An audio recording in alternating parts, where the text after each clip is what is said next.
Today we're moving the stereo from a Ford Taurus. We're going to use the Ford DIN removal tools. You've seen those used in many different car stereo removal applications, usually single or double DIN stereo, but in this case we're pulling the entire front face from the dash.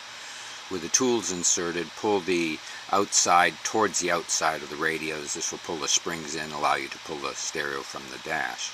Once the stereo is out of the dash, we're going to flip the front face downward to access the connectors at the back. All these connectors have triggers on them that you squeeze into the connector.